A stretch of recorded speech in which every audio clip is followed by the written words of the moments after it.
Cole, gbhbl.com, and this is Desert Island Dregs. Starting with yourself, Brian. Introduce yourself, tell us what you do in a band.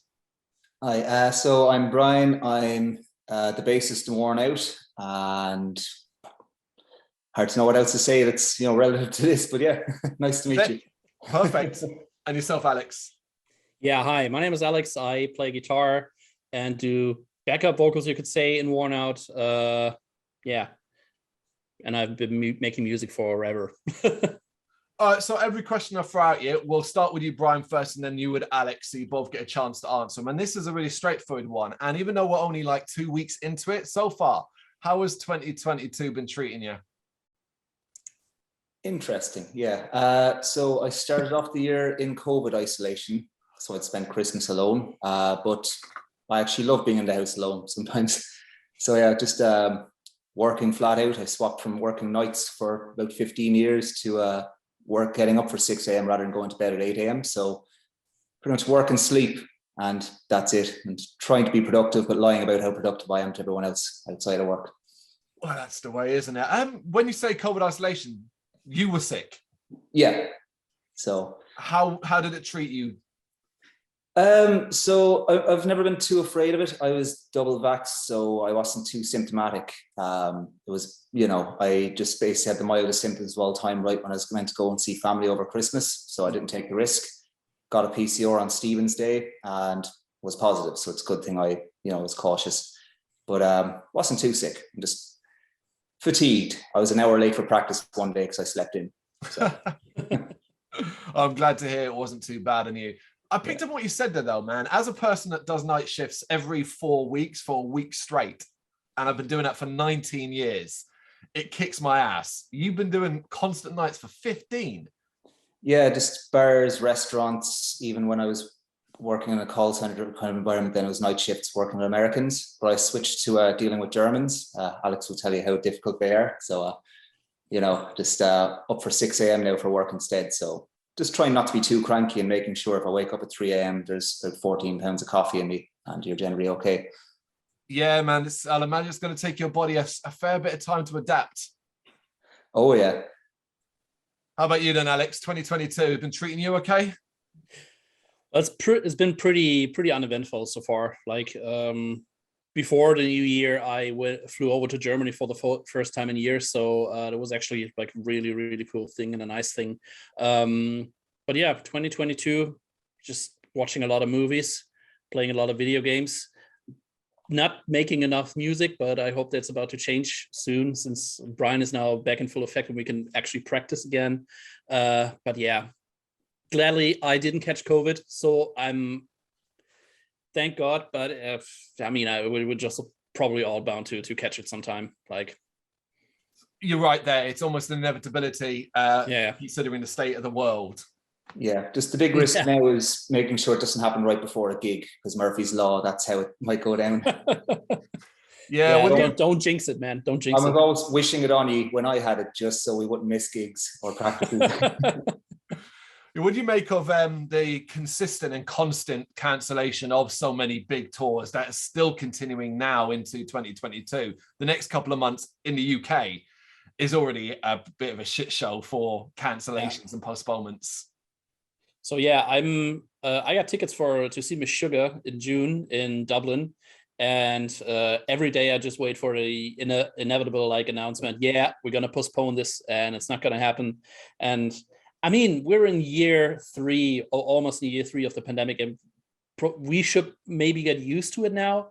But I totally don't. I miss seeing bands that interest me. I miss playing shows. Like we got to play one show in the entire time, thank God. But yeah, it's hard. It's definitely hard for me, and probably for everyone else too. Yeah, I think we're in the bargaining stage of grief now, because we pretty much know gigs are going to be cancelled or postponed. Like this week, there was Emma Ruth Rundle was today. Cult of Luna was a day or two ago. See, look. Jesus Christ. Yeah, I was. I thought I'd see Every Time I Die in a month's time, but they split up today. So, not anymore. Wow. Exactly. Yeah. So, it's just, we're almost hoping for the best but expecting the worst with most gigs at this stage. Even our own gigs, like we haven't played a proper launch gig for our EP yet. We've one later this month, which, you know, will be going ahead, just, you know, unless as long as Alec, well, if you barricade yourself in that bedroom and don't get COVID, it'll happen. But well, I didn't go to the office this week for obvious reasons, of course. Yeah. But you know, it's the same for every band and every gig goer at this stage. You know, it's just with secondary gigs again, we need to support our scenes. That's the promoters that are probably hardest done by, and the people working venues, because they're the people that lived off it, and it was already thankless before all this. You know. Yeah, what's the state of affairs where you are? I can only talk to the country I'm in regards to support for grassroots venues, promoters, everyone behind the scenes, and it's not been pretty. Has it been better over there? Yeah, I suppose I'll take this one. The entire scene in Ireland is essentially a DIY setup. I mean, it's completely contact based. You've got maybe 5, I suppose, cities or main towns in the country that you can play, and the venue situation then can be very ropey. At the moment, you've got the likes of the guys that run the Siege of Limerick. A few UK bands have played before, like the likes of Conjure recently. Yeah. They've been working fairly tirelessly. They put on streaming gigs throughout, but we were able to play Belfast last in the UK, just with UK, Ireland, with the relaxed kind of, you know, guidelines up there, but we have no idea what's happening here. Say our own, I suppose, adopted hometown of Cork, we have a gig booked, but it's anyone's guess is as good as ours when that venue's reopened and, you know, where the lay of the land is. Come spring, we'll be better able to plan, you know. But it's whack-a-mole. Every time you've solved one problem, another problem happens elsewhere. And now all the gigs are backed up as well, you know, that were postponed from last year. And I also feel like, especially in Cork, like we had a couple of like really cool venues, and I know what was it called? The Path, the Path shut down. I don't remember the name right now that I had in the past. The Dally, yeah. The Kino shut down.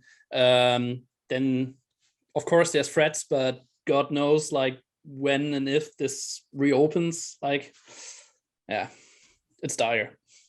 It is. It's not pretty. It's not pretty in any country. A lot of countries the same as over here. I can't really. I'm not in the like behind the scenes, but I know enough to know that it's all, regardless of when bands can play, it's about what venues will still be open when we actually get to that bloody stage. Overall, though, worn out. Do you think you've kind of weathered the storm? Now, obviously, we're not out of this pandemic yet, but we are in a better position these days in January 2022 than we were in, say, January 2020. Do you feel like you've kind of come out this end stronger for it? You've learned a lot? You've picked up on things? Yeah, I think so. I feel like the past 2 years have been, of course, hard on anyone, but also hard on us as a band.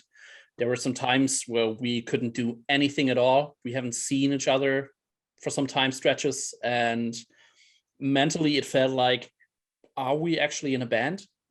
Is this band still a thing, while we were sitting on like a finished product, on a finished EP that we recorded in 2019?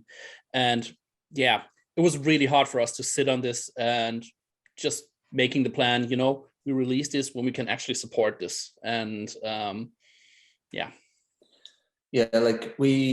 like say even like Evan would be a very driven guy, and he's very about live gigs, so I'd say it was kind of particularly tough on him in the band. We tried to stay productive, but realistically, when most of your band engagement is just spreadsheets and how much is it going to cost us this month, and we'll print this, and all of, I suppose, the business end of the band, about just hanging out with your mates and writing a few tunes, remembering why you love it in the first place, it can take a toll. It's a bit chicken egg if we're better off or not, because we would have had the EP out a while ago and maybe had more time to write more material.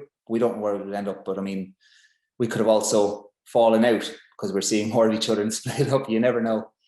But we're in a better place than I think we ever have been. Even just, I suppose, COVID taught a lot of people how to communicate better, because you were forced through a lot of meetings and all of these things. So you picked up work tricks to not be an asshole to your bandmates all the time, you know, all the time. It's interesting that you say like it's created better communication, because there's an argument to suggest that being forced to basically jump on Zoom meetings in bands or just in general life and having to use and contact each other via WhatsApp and so on is more disconnecting than obviously meeting up in person. Yeah, definitely. Like Alex and myself are well able to kind of work on Logic projects and kind of write and record from home, I suppose, and share it. So that's great. But for the other two guys in the band, it would cause a disconnect because, I mean, for the likes of Evan, you know, he can't practice his drums all the time, or he couldn't all the time. He couldn't really feel engaged when writing. So, you know, it's not like we can just kind of force creativity. It's a muscle you have to work out. For his part, he's gone up and just practiced on his own, and he's a better drummer than when we went into lockdown now. But it does cause a disconnect for even getting a good flow of songwriting. And Xander can't exactly practice screaming vocals in his bedroom, you know? All right, guys, we're going to talk about Waste in a little bit, but let's get the first nomination out of the way then. Now, the reason why you have a choice, be it books or games, is simply put, we quickly learned in the very early days of these style of interviews that not everybody actually plays games, or they did when they were kids and have forgotten everything these days. So we threw in books as well, because a lot of people tend to read. So whoever wants to go first, whichever category they want. Yeah, I think we're more like, I don't know about Brian, but I don't read that much. I read very, very rarely, and I play a lot of video games. And like during the pandemic, during the whole pandemic, I pulled Brian into my realm when we started to play Bloodborne. Like he wasn't too keen, or I don't know if you were keen on those games, but I'm a huge fan. And yeah, we just sat here and said, you know what, let's play it in co-op. And I basically pulled his ass to get a platinum trophy in this game. It's one of the best games ever, in my opinion. Yeah, that was actually one of my choices as well, just because I knew it. It was framed like Desert Island things, and for replayability, the ability to replay it, knowing the levels inside out with different approaches. I'd mentioned to you I was thinking of taking it up or starting it, and you were like, "Oh yeah." He basically sharpened me through it, showed me how it works, and completed it myself the second time around. Got that platinum within lockdown. But also very funny about this like experience when we both were playing Bloodborne. Like I'm super deep into the whole lore thing of this game, and I'm always explaining, oh yeah, this character here, the lore behind him is this and this and this. And Brian is basically, well, yeah, I actually don't care. I just want to play the game. I just wanted to hit things, like, you know, I was there trying to dodge attacks, like, and, you know, he's there telling me, oh, that guy, yeah, his great grandfather hurled for Tipperary, you know, played football for Millwall. Amazing. All right, what's your second choice then? You want to go? No, you go to your second there. All right. My second one is well, I'm like beside the Dark Souls games and Bloodborne and whatnot, I'm super heavy into sci-fi stuff, especially like the Halo games, and this is just like the example for all the Halo games. Halo Infinite. Yeah. And it's again, the lore is pretty deep. You wouldn't think of it from a first-person shooter that's about like a green guy in a power armor shooting aliens, but it's actually very, very, very deep. Like the whole world building, the whole lore behind it. And also the gameplay loop is just mad fun. It's punching, throwing grenades, and shooting weapons, all on very, very cool design levels, you know? Are you one of the original Halo players back in the day? Yeah? Absolutely. I started with 3 on that. Yeah, and I played Reach. I loved it too, and like even the lore is amazing because you're used to games like Doom where it's like a nameless character. But I mean, there was an Animatrix style movie called Halo Legend that was really well fleshed out. Yeah. Ooh, that's just the tip of the iceberg, man. What's your thoughts then on this upcoming TV series, Amazon series? I'm really torn on this. Like I talked about this with a friend recently, and he said, oh, it needs to be gritty, it needs to be very dark and everything. And I'm like, yeah, I don't know. Like Halo 4 and 5 try to be serious and try to be gritty, and it just doesn't suit the universe, because there's always some hope in it, some heroism, and also some comedy. And what I've seen so far from the show is more like, yeah, it's going to take itself too seriously. So, but we haven't seen much, so I don't know. Yeah, just take it as it comes. Like I know they developed it originally during the 90s, but it first came out like post, I suppose, 9/11, and the idea of fighting a religious covenant. You know, I think the game was allowed to go dark enough places that it was allowed to be a bit light and use bright pastel colors without getting too into lore. Yeah. If you want the lore, it's there, but otherwise you can just shoot your way through it. Yeah. What was that your second one as well, Brian? Have you got something else? No, I just love talking. Well, what's your second one then? Well, suppose my second one is The Last of Us. Oh, right, yeah. That's a good one, yeah. Like I'm replaying it at the moment. I think the narrative's like infinitely playable. A lot of games run the risk of nostalgia versus, you know, you go back and replay it and does it match expectations? But if the art direction's good enough, it doesn't matter if it's the newest, shiniest graphics. I know they're remaking it now, or there's rumors of it anyway, but I don't really think it needs anything. Maybe the turning circles could be better, or the stealth or the shooting mechanics, but I really don't want them touching any of the narrative, the acting, the art direction, really, even, you know. It's just pretty much a perfect game. Say something that's getting a HBO series rather than just a bad movie spin-off, you know. Yeah. I can't remember, what is that getting? Is it getting a movie or a series? Oh, I know I've heard something. That's actually a series. And Pedro Pascal is playing Joel, so the guy that played the Mandalorian. Pretty curious how this will turn out, because I don't see Joel when I see him. So yeah. I suppose I do trust the HBO people. Like, say it's the guy that showran Chernobyl, and if you're going to do something that's pretty much a rip-off of Cormac McCarthy the Road, you might as well get that guy. Like, just a perfectly formed mini-series. I just hope they don't embellish too much, because I think the story is pretty much like the ending has to stay. I can't spoil it, but the ending needs to stay the same way. Yeah. Oh, it can be spoiled. The game's bloody old. If you don't know it by now and you play games, you're really doing something wrong. I mean, there's one thing about The Last of Us, the TV show, that gives me really hope, because Neil Druckmann, who works for Naughty Dog, he wrote the story and all. He is basically the director, and I think at this point he's also the CEO of Naughty Dog. He actually is directing the TV show, so okay, could turn out good. But that's just a glimpse how much of a nerd I am. What about the sequel though? Do you hold a sequel in as high regard as the original, or is it just one of those where it's like it's not quite as good? Yeah, I think it's better gameplay. You're not having to drag ladders around for half the game, and like realistically, it's people might not like the storyline, but you have to respect, I suppose, the storytelling behind it. It's, you know, it's a little bit nail on the head, I suppose, like on the nose, the whole message behind it. You can kind of see where they're going within like 3 hours into a pretty long game, but you know, it holds up for, like, if the first game hadn't existed to make expectations, this would have been seen as a masterpiece. That's definitely very well put. Yeah. All right, third and final choice then, Alex. All right. I need to track back a little bit about the third choice. Like, I've been playing games for my entire life, and this is actually a really big part of my life. And I'm super into Metroidvania games. For example, Super Metroid, I think, again, one of the absolute 100% best video games ever made. And I think Metroid Dread is fucking good. It's probably my favorite game of the last year.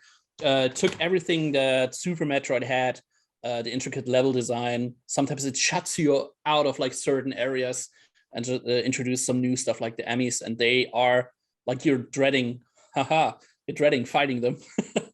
And they're really tough to get through, and I died maybe more times than I would admit.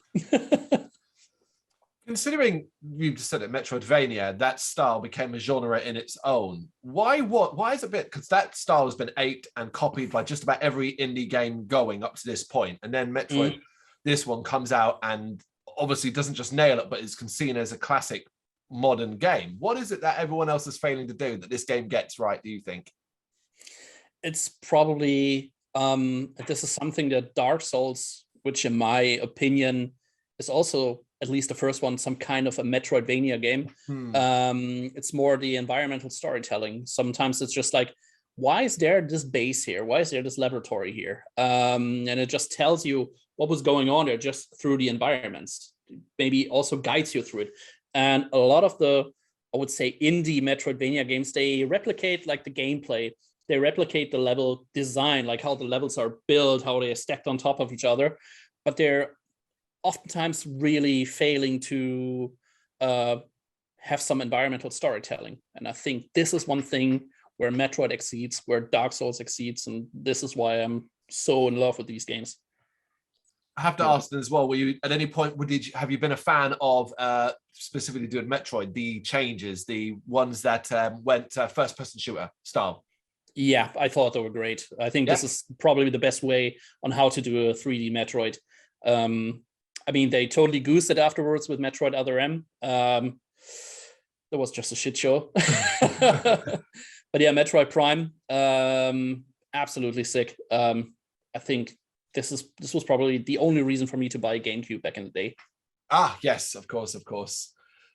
Brian. Code Veronica as well, I suppose. Okay. That was Dreamcast. Yeah, you got older school for that first. I got it on a second-hand GameCube. That's the only place I played it. So, yeah. Of course, re-releases. Yeah. What's your choice then, Brian? My last choice would have been the first Metal Gear Solid, but I just realized that gameplay wouldn't really hold up now. So I'd say Dead Space, the first one, or the second. Yeah. Give me either, I'd be happy. Second, a bit more action. It's Aliens compared to Alien, I suppose. Yeah, definitely like one of those games. I'm looking forward to seeing how this remake works out. I'll go with the remake, I suppose, if you ask me in a few months' time. If I get a second controller, I'm going to add a fourth. If I get a second controller on this hypothetical desert island, and if Alex is stuck with me, FIFA, just to wreck his head. I'd make a challenge. He's from Dortmund and he doesn't like football, which means you must really hate football. So I just see how that goes down. If our only co-op game is FIFA, you can play it. You can completely play it on your own. Then I'm never going to touch a controller with FIFA. No FIFA game will go into any of my consoles ever. I have to ask them, Brian. You said Dead Space 1 and 2, but you left out 3. Considering 3 is the real co-op game as well. There is no Dead Space 3. Okay, how much it pissed me off. I think just that kind of showed the death knell of, like, say, proper having faith in the studio, like, say, being allowed to make a horror game or something that's challenging for a player. They all became action games or Gears of War Light, like a lot of that generation were just cover shooters. And all the suspense was gone because even if we weren't playing co-op, there was an AI character.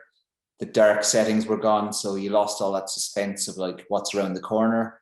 It just took away a lot of what made those games unique or interesting and just turned it into just another cover shooter. That's what I thought anyway. Yeah. I mean, yeah, you've nailed it. That's a review, man. You put out words on the site. It's great. No, guys, that's amazing. Right, we've got some more questions then. We're going to throw out some interview questions specifically about Waste, really, because, of course, this is your EP released December 3rd, 2021. So we are, over a month away since release. Overall, how have you found the reaction to it? Considering the dust has settled now, we've entered 2022, people have had more than enough time to consume it. What's your general feel of the reaction to it? You want to take this first? I suppose I was doing most of the talking for a while, so I was going to let you. All right. So yeah, so like the reception from what I've heard, at least, it's been pretty great, actually. Like, I actually haven't heard anything negative about it, which is really great to me because there's a lot of fighting in this EP that we had while we were writing it. There were a lot of discussions on what we should do, and I'm now really, really happy on how it turned out with just the songs, the artwork, and then people like straight up telling me, just telling me, hey, I've been listening to this like nonstop since you put it out. This means the world to me. Like, we didn't do it for anyone else. Like, I only do music to entertain the four of us who are in the band, but just seeing, okay, I feel like we did something right here and people really seem to enjoy it. It's freaking awesome. Yeah, like one thing about sitting on it for so long without being able to release it was when you first write or release something, you're plagued with kind of self-doubt and did we make the right decision? I think that melted away as lockdown went on, or the longer we waited, because it became less about the release, really. It was just, what do I think of it? Because if you're sitting on it for so long, you really do start to poke holes in it. I ended up much happier with the end product. But I realize as well, like, we're just writing for ourselves. We don't know if the end product's going to be good, or if we sound very like another band we haven't heard of, or, you know, we might get you could get 4 out of 10s, you get 6 out of 10s. But once we're happy with it, that's where we need to be. We're already thinking about what the next song is and what where we're going, I suppose, because this is old to us. Yeah. But getting a good reception does mean we feel like we're on solid footing, you know, just a bit of progress, I suppose. You know, that stepping stone didn't sink on the way to the next one. Good analogy. It's interesting. We've mentioned this a couple of times that you've been sitting on this for quite a while. So that always raises the question, particularly when we're talking to a band and artist about the latest release, is that it's old news for you. When it's released, upon release, and it's out there in the world, and you're getting some feedback and so on, did that refresh it in your mind and re-excite you and re-energize you for what you had created? Yeah, at least. Well, I know Evan said the same thing. Like our drummer, he said the same thing. At one point, he was so sick of the songs, but he just stepped away from it. Like, it wasn't part of him anymore. And after a couple of months, he got back to it and said, you know what? I'm actually starting to enjoy this again. I'm actually starting to like this again. It's the same for me. There were some times where I was like, you know, I actually don't care anymore. If we put it up, if we don't put it out, fuck it. Like, I really don't care. But when we ramped up like all the efforts to the release, I've been listening to it more and more again, and was like, you know what? I'm really happy with how this turned out. And I think it's a good thing for us that we actually detached ourselves a little bit from it, because it was freaking 2 years. And after 2 years, it doesn't feel it's your own anymore. It feels more like someone else's like body of work, you know? Yeah. Like, that was all written and recorded within like Alex's first 7 or 8 months in the band, you know? So, you know, we moved on from it almost. There was a great sense of catharsis when it came out, because it was just hanging around our neck, and it was just kind of burdensome conversations about how much does vinyl pressing costs and, you know, planning, but you're not really having the fun part. But once it's out, that's it. It belongs to everybody else now, and we're able to kind of move on. And our first practice back was, you know, I actually properly enjoyed playing the songs. It wasn't just going through the motions then. Yeah, and I feel like there were some times where it felt more, hey, we're a business, we're not a band. And now we're getting to be a band again. The non-rock and roll side of being in a band sucks, man. Yeah. What have you learned, or do you think you've learned from working, writing, and recording this EP to now? What do you think you picked up on that you would certainly either do going forward or wouldn't do going forward? Yeah, one thing that's always in my head when I think about this EP, when we talked about how we want to release it, I said, let's not do vinyl, let's just do a digital. Thank God nobody listened to me, because just a year later, I'm a vinyl collector now myself, and I'm thinking, thank God you didn't listen to me. Thank God you wanted to do some vinyl, because otherwise right now I would be pretty pissed at myself, you know. We'd be in a 1 year waiting queue, like a queue for it. And by then we'd be like, oh, we're so past this, will we bother doing it, you know? I'm glad that worked out. I mean, it's no secret, obviously, you can read the review over the site, but I was a big fan of this EP, hitting me right at the end of 2021 after a year of, we over 800 records reviewed throughout 2021. And then right at the end, you have this sneaking in. So it was awesome job on that, guys. Thanks, man. The association with hardcore brings certain connotations. You know, at its crux, you're a hardcore band, and that brings with it, okay, you're angry, you're furious, you're spitting teeth, you've got things you want to say. On this EP, do you think you expelled anything specific that you had in your mind? And this was, you used the word cathartic a little while ago about the release, but what about just getting the stuff out musically? Not for me. I'm incredibly well adjusted. Oh, right, awesome. That's a lie. We are all not. Like, nah. I think there's some cathartic quality to it, but that's, well, of course, I wrote most of the guitar stuff on this EP, and for me, like when I write, it's always like coming from feeling and how I feel and what I want to put out. It's not so much, oh, I stockpile riffs or I go into it with a plan or whatever. It's just like I write what I feel. And yeah, this has been cathartic to me, but still, I feel like I can be more cathartic in the future. Like there are some ideas floating around right now that excite probably all of us like very much. And I think this EP is a cool first step into this direction. Yeah, like I feel completely the same as Alex. Like, you know, I do feel like, say, with heavy music, I think it was somebody made a point to me lately, and I'm just going to steal their quote. I can't remember who it was, so sorry whoever I'm doing it to. But your first time of ever hearing a band you thought was very heavy, and as you get a little bit desensitized, you're always chasing that next thing that feels heavy. You're looking for that feeling again. But there's different kinds of heavy. I mean, there's acoustic things, there's lyrics that are heavy, there's hip hop, there's drum beats. So, and you'll always have that thing where you get sick of maybe hearing something in your style, so you're changing things up. So I do enjoy interacting with other people and seeing what our shared idea of heavy is. And if you're throwing a curveball, because I might play something that's quite melodic, but to me makes it all gel together. Or you might play something lower tuned or even higher tuned, and whatever's heavy in the moment, there's no real set rules. We're just trying to get some form of feeling or idea across in our heads that doesn't sound awful to the rest of the bandmates, or at least you can explain. I think it's worth noting as well that there is, considering it's a 4-track EP, there is variety on this, because for me personally, I see quite a gulf difference between, say, Blind Eye and Force of Habit. You talk about heavy, like the heavy side of things. That's why I lean toward Force of Habit, where it was a Blind Eye. I almost, dare I say, for a hardcore band, hey, put this one on the radio, this will work. Okay, that surprises me, actually. I think this is, I mean, that's just my perception. I think Blind Eyes is a pretty heavy song, actually. Like, there are the most, at least for me, like the most technical parts from the entire EP in there.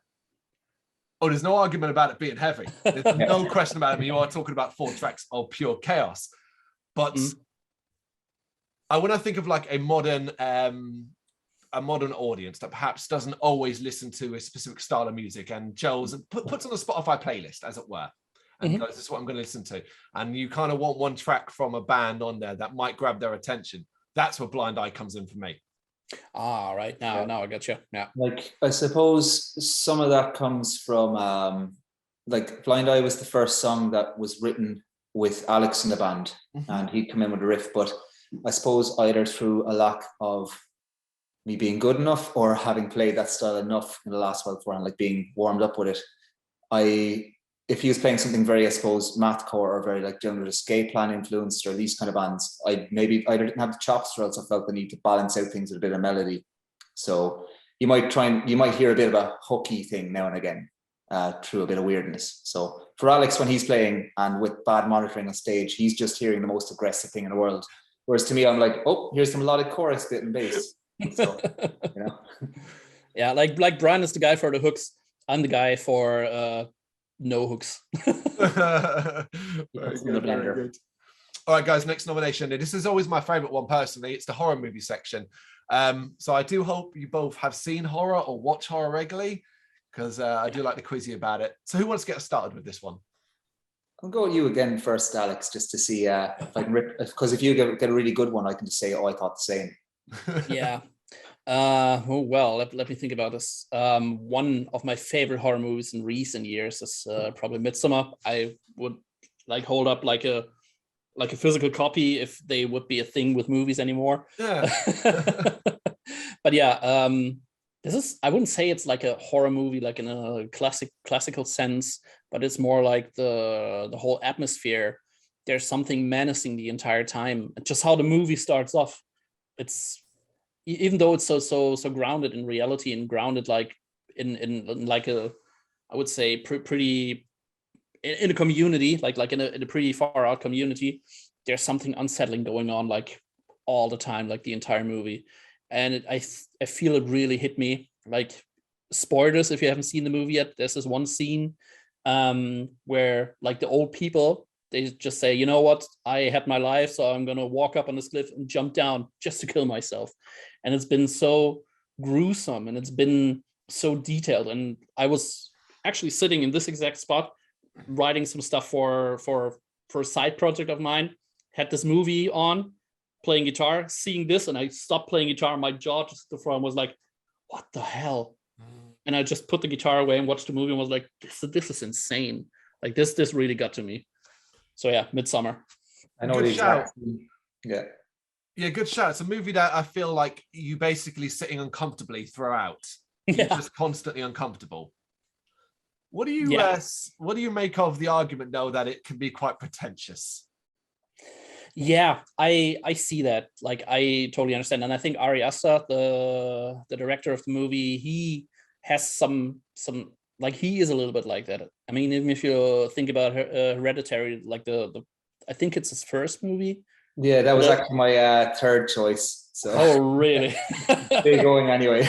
Yeah, like we complete each other, man. It's going to be a good desert island. Yeah, definitely. We just leave Evan at home. Evan can come.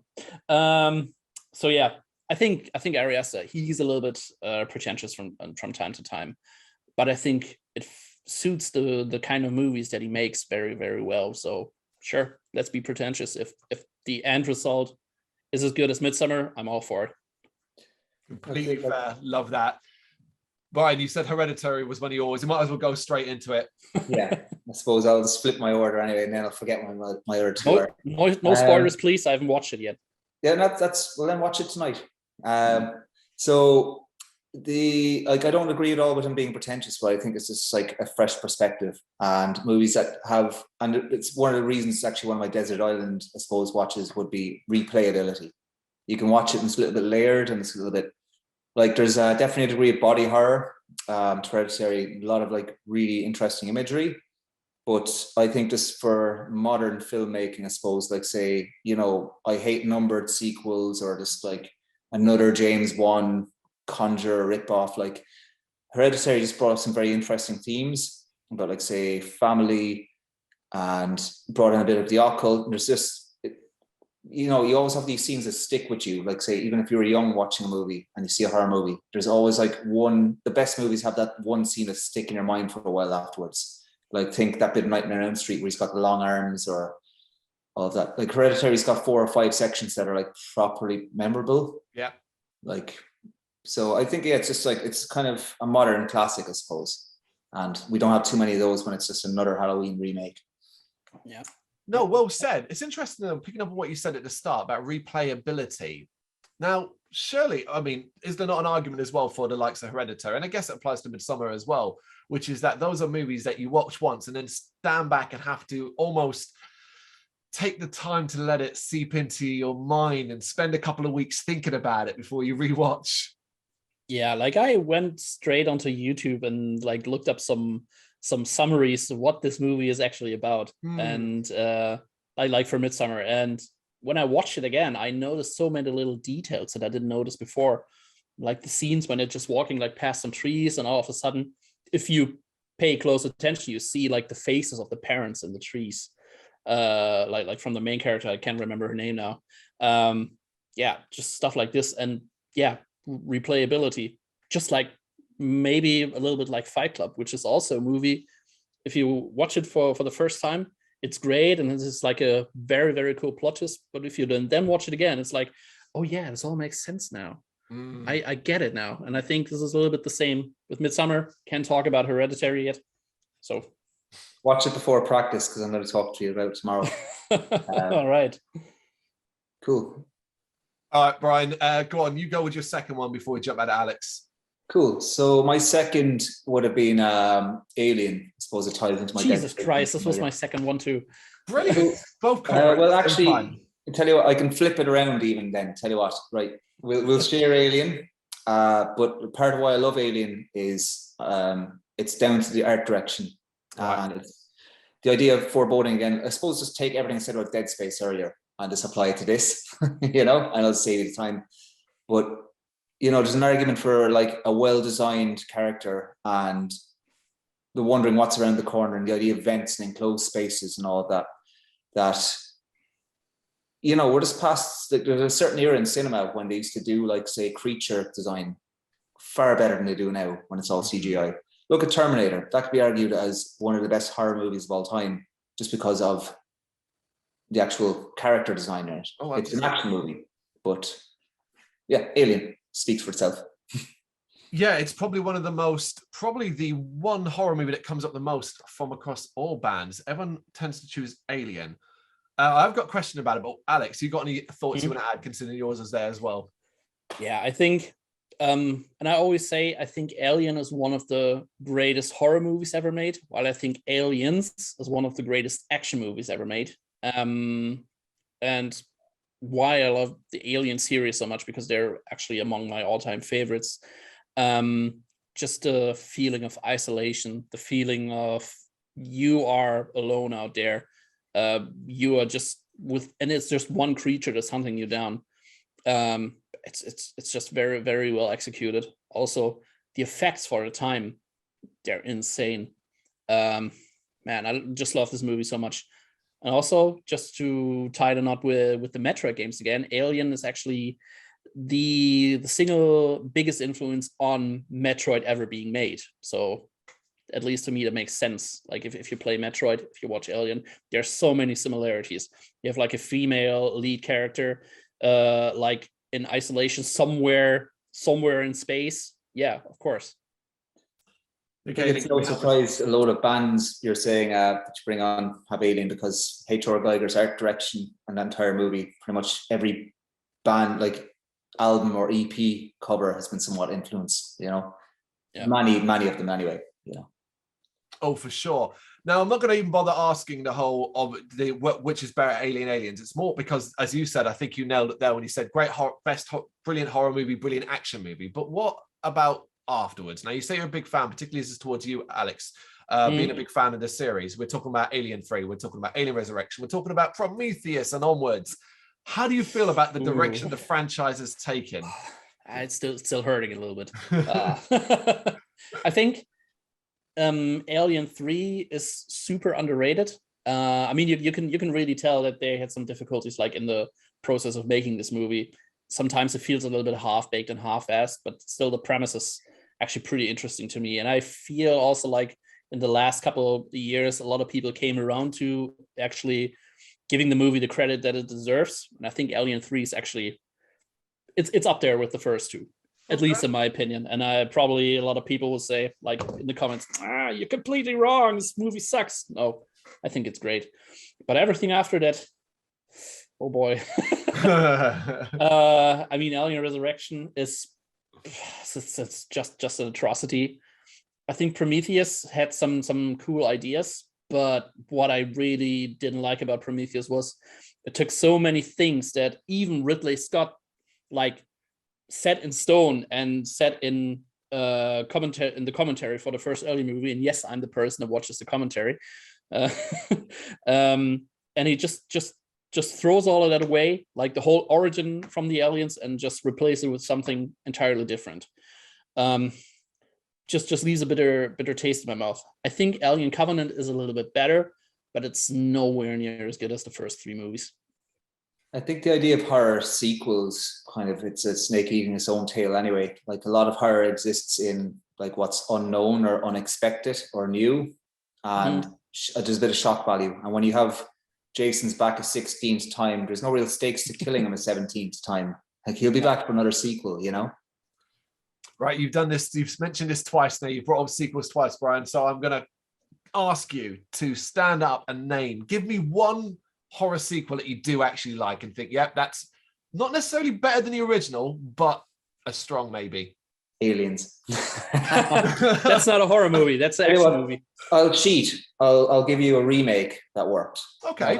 Yeah, so The Ring worked as a remake of a Japanese movie. Maybe The Grudge didn't work so much. Like Ju-on was amazing for, like, say, Japanese. I think Japanese horror is amazing, but The Ring was a great introduction for Western people to Japanese style horror and real shock imagery. And for everybody being screen addicted like we all are, the idea of somebody coming out here to scream, memorable, you know? I never seen it like that. You're dead on right. Just imagine like maybe not a remake, but a new Ring movie like set in our time. Jesus Christ. I think they did that with the movie that just was shit. Rings. It's called Rings from 2019, I think 2019 or 2020, and it is not good. Yeah, that's my opinion, you know. Some people might love it. I find it really interesting what you said there, because I really don't like the Ring remake, because I kind of hold that responsible for the slate of remakes that followed it to do with J-horror, so Dark Water, The Eye, all of these classic J horrors that I loved, and then I watched these horrible remakes, and it's like that's the Ring's fault. Yeah, like the Grudge remake didn't really work at all. Like Ju-on, the original one was great, but I do feel like the Ring got a lot of the idea across, and for the Western audience, it was a great introduction. But like I said, horror works well the first time round. Once you start to tell somebody I might be hiding behind the door, the shock value's gone, you know? Yeah. One more left then, guys. Alex, go on. What's your last one? Yeah. Well, this was actually hard for me to pick. Like if you ask me tomorrow, it will probably be a different movie, because there are like a couple movies that I just juggled around, but I'm really feeling Hellraiser lately, like the first Hellraiser movie. It's just very unsettling, like the entire time through. I just purchased like the whole series in iTunes movie store recently and rewatched them all, and yeah, they get worse and worse the longer the series goes on. But especially like the first couple of movies, and especially the first one, that's just something unsettling about like a body just coming back to life somewhere in the attic of a house, and just then tells, hey, kill people. Yeah.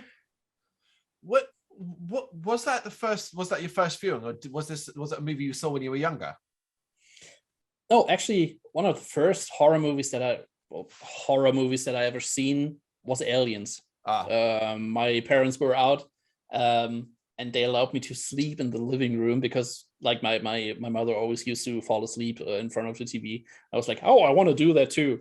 So my parents went out, was just like zapping through TV, and there was like this alien thing, and I knew I saw it somewhere on posters in the video rental.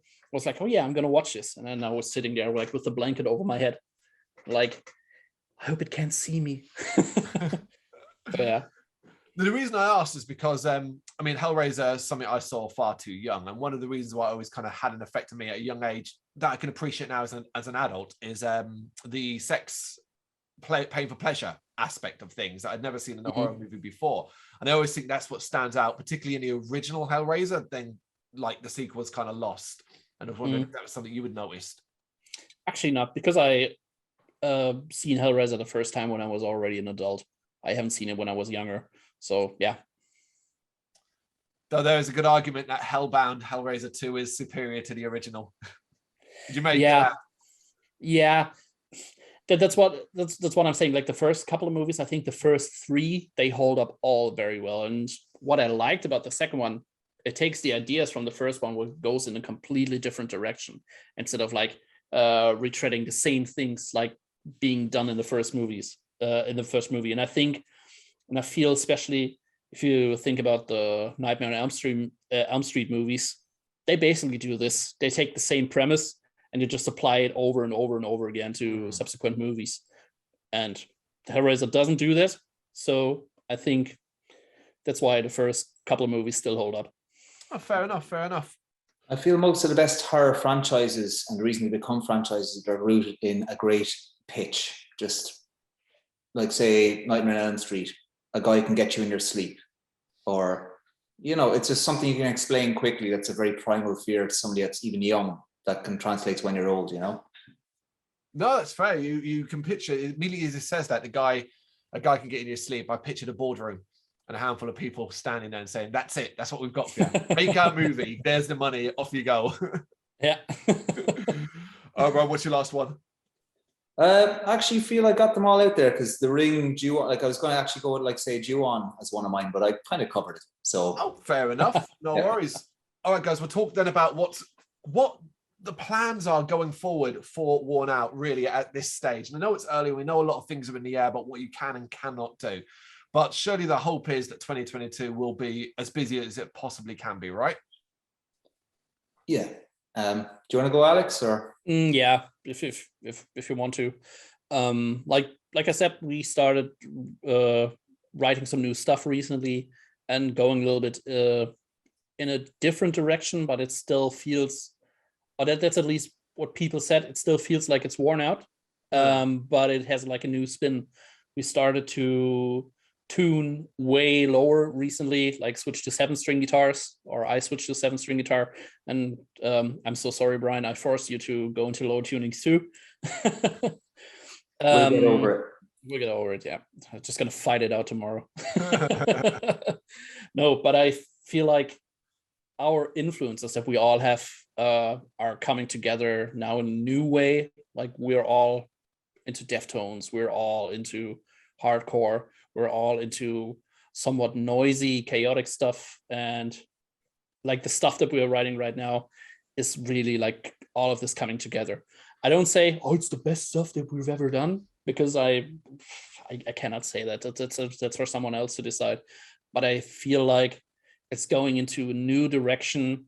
It's kind of a little bit teased on the EP, but we're taking it a step further away from what we've done before, while still sounding like Worn Out. Yeah, like the last song we've nearly, like I suppose, fleshed out is so far my favorite song we've written. Like, you know, we're making the best of it that we can at the moment. It's very hard to get gigs booked and kind of plan too far forward. Yeah. I mean, try and book a few gigs and we don't know at the end of the day. We have our first UK tour coming up though. So that's exciting for us. That's somewhere we always wanted to go anyway, because Ireland, as much as we love it, there's only 4 or 5 towns or cities that can really sustain regular gigging. Yep. So, you know, you're going to play the same crowds, and we love those same crowds, but it's not going to be new to them. And we just want to try ourselves out and see how it translates to people that don't know us at all, or lower the inhibitions of no one knowing us wherever we go.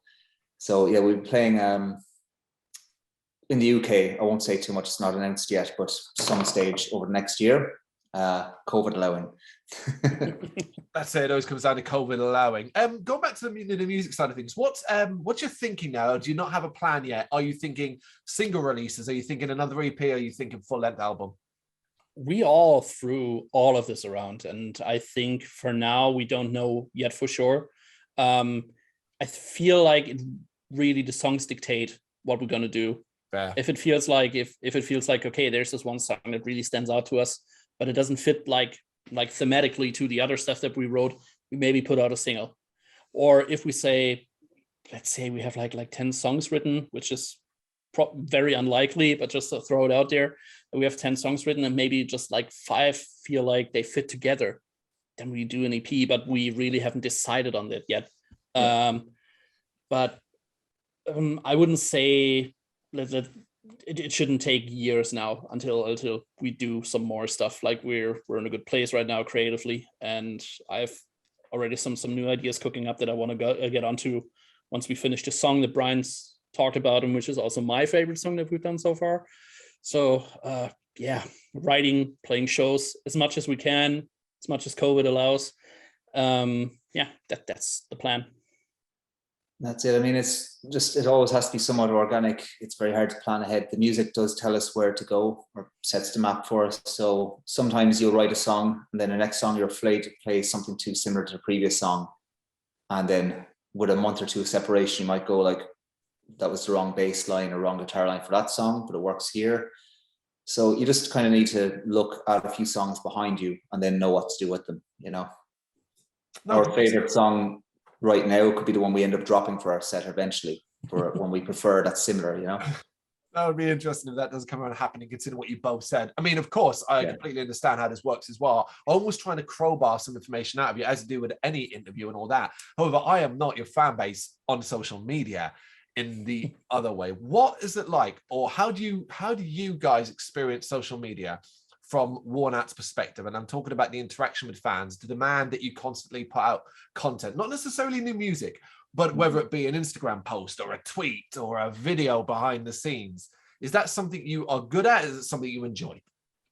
That's I can only sing Evan's praises here. Like say, and I'm not saying he loves doing it, because it is almost a job. Like he has his day job, but I do find anytime an email from a prospective promoter or somebody sending us a nice message on Instagram, or just like liking a story or a post, he replies like to the best of his abilities very quickly, and he keeps up chatting to people. And we're very just surprised where people come from. Even we get like say somebody might message us from Australia or America, and we're just more taken aback by it. Like we're in our heads, it's very hard to think outside of the practice space for us. We're shocked anybody's at our gigs sometimes, you know. But yeah, I could just say it's all Evan really. Like say he's just great for engaging and kind of treats it almost like, because he loves talking to people, but it definitely can be a job. Like I don't envy it. Yeah. My own social media, I barely post on. Yeah. What, you get social media? Yeah. Oh, really? I'm not terrible at it. I just definitely don't want to start doing it. Yeah. It's the same for me. Like I mean, I'm on social media and I'm probably more active than you are, but if I could, I would ditch it all in a heartbeat, because I think it's very draining. So I always admire Evan that he like keeps up with it. I think he's the perfect person to do this 100%. And what I actually like every now and then when I just go into the messages and see, okay, so what went on here, people like you said, people from Australia messaging us, people from the US, and then actually buying some stuff. That's insane. So I mean, thank you to those people. This is still mind-blowing to me, because we're just a small band from somewhere in the south of Ireland, you know. You guys have earned it. So like anyone across the world that sends you a message, and it's fantastic to hear, of course. It's the reach you want. It's so difficult because you're amongst tens of thousands of bands all trying to do the same thing on, you know, low budgets, trying to work their own. So no one, you guys don't have a social media manager the way Metallica does and stuff like that. So it's great that there's any reach at all. It's so difficult. Do you guys have not a solution, but basically something that everyone is looking for, which is the perfect goddamn algorithm that will work for getting your name out there and your head above the parapets, as it were? Persistence. Oh, Jesus. Like, say, knowing your strengths and weaknesses be a big thing. So I'm a control freak, and I think, Alex, you'd say you probably would be as well in a lot of situations. But knowing where, I'd love to say, I'll do that to everything and say yes to everything. And I feel I could be good at this, but sometimes you need to just let go, trust your bandmates, and kind of go, that's your department. And even if you make the odd step I don't fully agree with, I have to understand where you're going with it. And realistically, it's just trying things after that. It's just keeping going, keeping pushing. And if something doesn't work, don't have a big, post-mortem afterwards and a big blame game. Just, say that didn't work and move on. And that's it. Like realistically, Evan just replies to messages, chats to people, and puts our name out there. That's all he can do. And realistically, the big algorithm will take care of itself. Wonderful, wonderful words. Right, guys, records, music. The hardest part for any musician is to try and force them to just name basically, not even necessarily your 3 best albums, because replayability comes into effect here, but it always seems to turn out to effectively be your 3 favorite albums today as well, because tomorrow, no doubt, you'll have a different list. So who wants to get us started with music then? Yeah. Well, maybe I started ahead, and this is probably again something that Brian also has. I mean, this is my favorite Deftones record ever. Yeah, ever. Brian was about to pick the same. So we'll find out what my top 2 are in a bit. All right. So I think this is. I mean, when people talk about the Deftones, they usually say stuff like "White Pony" is the best record or "Diamond Eyes" is the best record. And while I think those are absolutely like great records, just the songs on this is probably the heaviest, the darkest they've ever been. And I'm a sucker for heavy. I'm a sucker for hard and heavy and dark. And I'm probably repeating myself because my brain goes into overload here. Hexagram, best Deftones song ever. That's why we covered it. Yeah. My favorite on that album, but anyway. Well, as this is your choice as well, Brian, you can throw your hat in the ring too. Like what worked for that album for me was I owned a couple of Deftones albums already, but this was the one that really, really struck home, as in like playing it every day for months. I was doing my junior cert in Ireland, and every band at the time, especially because it was just coming out of that new metal era, and a lot of bands were starting to try and disown it. Everyone was saying this is our heaviest album, most melodic. It was like that staple. Every interview said it. This was Deftones' heaviest but most melodic album.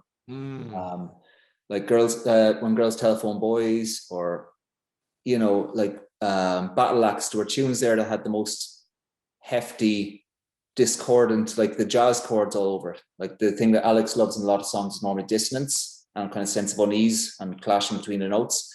They nailed that, and they nailed the idea of Chino's influences being like dream pop and things where the vocalist soars over it. So if you have something you can't really nail to in a melody, the vocals filled in almost like a synth would. Even the synth playing on that album, if you remove it from the songs, it's probably the strongest synth album by them as well, but it's buried in the mix in such a way, if you take it out, the songs are completely ruined. So Frank Delgado just does not get enough credit, you know? Yeah, definitely. I also feel like the guitar work in this record, this is the most interesting guitar work that the Deftones ever had on any record before and afterwards. Just like I said, the jazzy chords, the somewhat dissonant and discordant stuff. Even though it's not that all over the place, but I think it's just like the right amount in all the songs. Yeah. It was an incredibly developed and evolved Deftones. If you go back to the debut, Adrenaline, you know, and contrast the two, I mean, wow. Yeah. That's it. Yeah, like they found a great balance is the best way to put that album. Like between Chino's love of like melodic chordal playing and that allowed Steph Place to play like something more, I suppose, dirgy and heavy, but they just meshed so well across the entire album. Like that was the second Deftones album to have two guitars, but this is where they kind of found their stride with it. Sometimes I feel like Brrraaains is Chino and I'm Steph. Ah, lovely. All right, Alex, then your second one. Yeah. Okay, I got two, and probably if you ask me in 20 minutes, it will be completely different. Yeah. But one record in particular that got me into like all the mathcore stuff, all the chaotic stuff. And I'm a big sucker for this record, and thank God I got it very, very easily. Converge, Jane Doe. When I first heard the record, it was I think in 2002 on my first like my first DSL internet access, and I downloaded the song. It was called False and Fracture. Started and was like, this is just noise. This is terrible. I fucking hate this. But I still kept like going back to the song over and over and over again. And then it started to click for me a little bit, like the chords, because probably when we talk about heaviness and like inaccessibility, that's probably the most inaccessible record to get into from this band. But once you're in for life, you know. Some great songs, Faults and Fractures, Thaw, Concubine, like what the hell? What kind of record opener is this? Just some like guitar slapping and blast beats and frenetic screaming over it, and you're just sitting there thinking, is he actually like screaming words, or is this just like a dog barking? And yeah. Excellent choice. Brian, you up? Yes, so I suppose if we're going to stick to, because I was thinking of Desert Islands, I had to think about like getting a mesh of like kind of light and heavy and all of that. If he's going for his heavy abrasive one, I'll just go next with that. Botch. Always going to come. There you go. We Are the Romans by Botch. Like, just for me, it wasn't the first mathcore I ever heard. Like, say I first got into like Dillinger Escape Plan, I suppose, before that. But Botch were like, to me, when I first heard that album, it felt like my album. I think everyone's got that album. Like, I didn't know anybody else that once mentioned Botch. I'd never heard of it from anyone else. I mean, even Brian Cook, like, he was in These Arms Are Snakes, one of my favorite post-hardcore bands. He's in Russian Circles, one of my favorite instrumental bands. But this one album just blended like everything I love in like heavy music. To me, it's done right. Like dynamics, light and heavy, melody versus like absolute messed up chaos. And it's just a really cohesively great album where they take a lot of risks artistically as well. Like Gregorian chants with monks for like about a solid 2 or 3 minutes.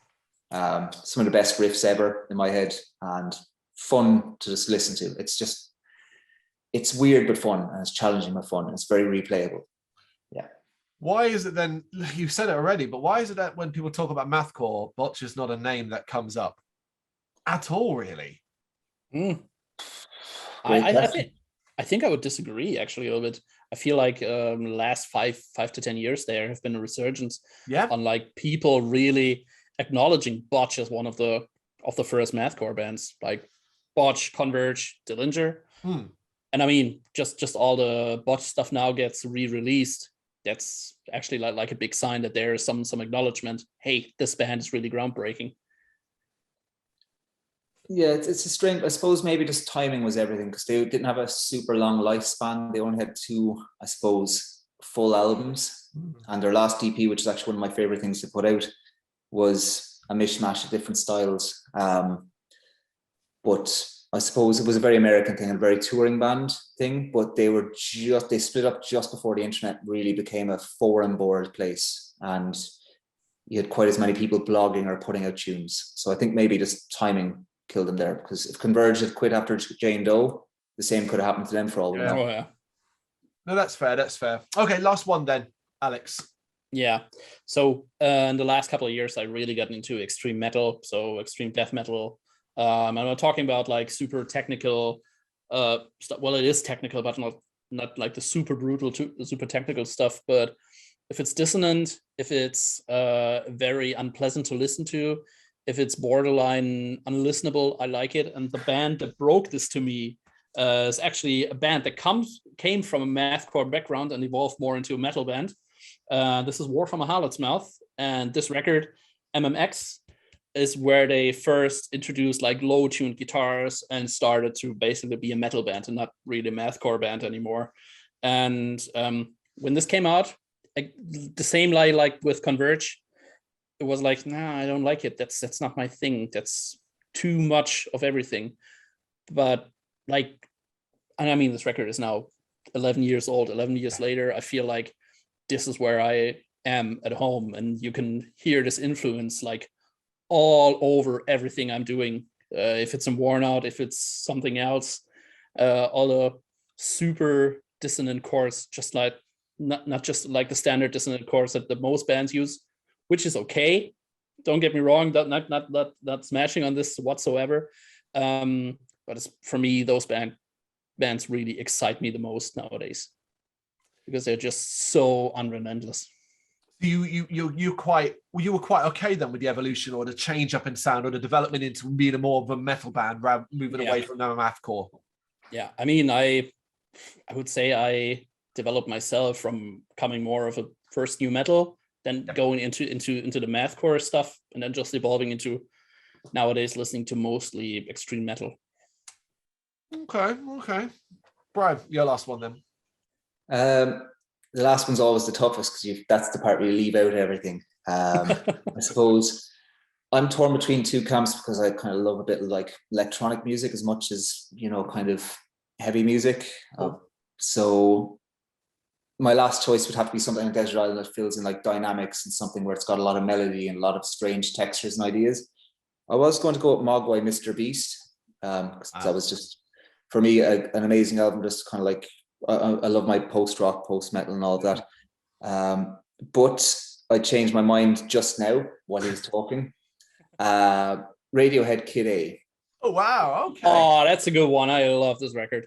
Like, just the idea, like, that's the album that gets my Radiohead buzz tickled, but like it has elements of, you could see where they were starting to get into textures, like say Boreal Fortet. Look what I got here now. The Amnesia.